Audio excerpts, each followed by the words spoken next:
प्रतीक भारद्वाज जी लखनऊ से। राधा राधा श्री हरिवंश। श्री हरिवंश महाराज जी प्रणाम।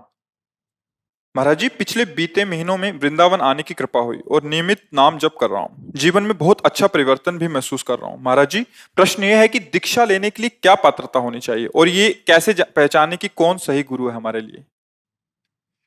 जिसके दर्शन से, जिसके संभाषण से, जिसके चिंतन से हमारे अशत वासनाएं नष्ट होने लगे, हमको गलत आचरण चुभने लगे, जलन पैदा करने लगे कि ये जो अभी तक हुआ अब नहीं करेंगे, मेरे द्वारा ये क्या हो गया, अब ऐसा नहीं होगा, हे प्रभु मैं आपकी शरण में हूं। ऐसा जिसके दर्शन से, संभाषण से, जिसके चिंतन से असत वृत्तियों का नाश होने लगे, असत आचरणों से बचने की हमारे अंदर भावना होने लगे, सबसे पहली पहचान ये संत संग हो रहा है। संत संग का तात्पर्य होता है असत क्रियाएं, असत चिंतन, असत वार्ता, असत भाव, इनका नाश होना। तभी तो सद्भाव, सतचिंतन, सत्क्रियाएं सत्संग के द्वारा प्राप्त होती हैं। संत वही जिसके दर्शन से, संभाषण से, चिंतन से हमारी अशद वासनाएं मिटने लगे, सद्वासना जागृत होने लगे। रही गुरु की पहचान, तो देखो विद्यार्थी कभी शिक्षक की परीक्षा नहीं ले सकता, उसकी योग्यता को नहीं जान सकता, क्योंकि वो विद्यार्थी है। अब हम किसी सिद्ध महापुरुष की स्थिति को कैसे आकलन कर सकते हैं? क्योंकि जो हमारी बुद्धि है, मन है, वो प्राकृतिक चिंतन करने वाला है, तो हम प्रकृति जनित ही बातों को जान सकते हैं। भाई सामने शरीर देखेंगे, उसका रूप देखेंगे, उसकी बात देखेंगे, जितनी हमारी बुद्धि पकड़ पा रही है, और इन सब से परे स्थिति होती है। शरीर कितना भयानक दुख से वर्तमान में ग्रसित है, कोई बाहरी ऐसी बात हो सकती है जो तुम्हें लगे कि ऐसा सब होते, वो एक परमानंद की अद्भुत स्थिति में अंदर से, वो तुम देख ही नहीं सकते। तो गुरु तत्व ब्रह्मानंदम परम सुखदम केवलम ज्ञान मूर्तिम, ये पांच भौतिक मूर्ति है, ये दुखमय है, और आप देख सकते हैं इन नेत्रों से और मन से और बुद्धि से, तो आप इसी की क्रियाओं को देख सकते हैं, इसी को देख सकते हैं। वो है कैसा?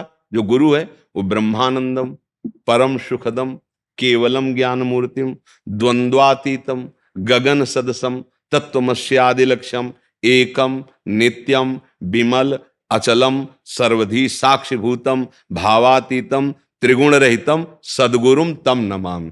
अब बोलो हमारी स्थिति नहीं कि हम ऐसे महालक्षणों को देख पावें, तो क्या करें?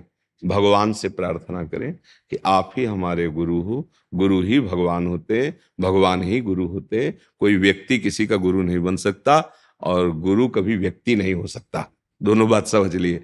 तो हम भगवान से प्रार्थना करें कि हे भगवान, आप जिस रूप में गुरुदेव रूप से मिलना चाहते हो, या आप हमारे पास आ जाओ या हमको आप घसीट लो। तो वो जब पहुंचाएंगे, या वो जब आपको वहां पहुंचा दें या उनको वहां पहुंचा दें, उसमें कोई संशय नहीं होगा, क्योंकि भगवान के अनुग्रह से ही सदगुरु रूप भगवान की प्राप्ति होती है। पर हम सत्संग या संत संग का लक्षण इन तीन बातों से जान सकते हैं।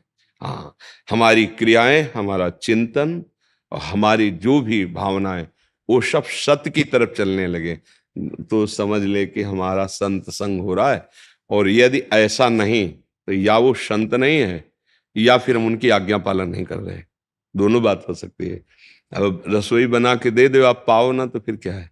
तो ऐसे मंगलमयी अनुभूत बातें उनकी जो निकल रही, उनमें उनकी सामर्थ्य है, आप उनको स्वीकार तो करो। तो देखो, जो आप नहीं छोड़ पा रहे थे उनकी सामर्थ्य से छोड़ दोगे, उन वचनों के साथ सामर्थ्य है, आशीर्वाद मांगने की जरूरत नहीं। जो संत महापुरुष जन होते हैं, उनकी वाणी में सामर्थ्य होती है, वो सुनते ही आपको अपने रंग में रंगने लगेंगे, सत में लगाने लगेंगे, क्योंकि उसके साथ पावर है।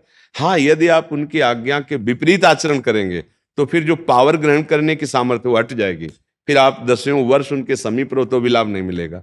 बात समझनी है। अगर बात मान गए तो दसियों हजार कोस दूर से भी उनकी बात में वो सामर्थ्य कि आपको उठा देंगे।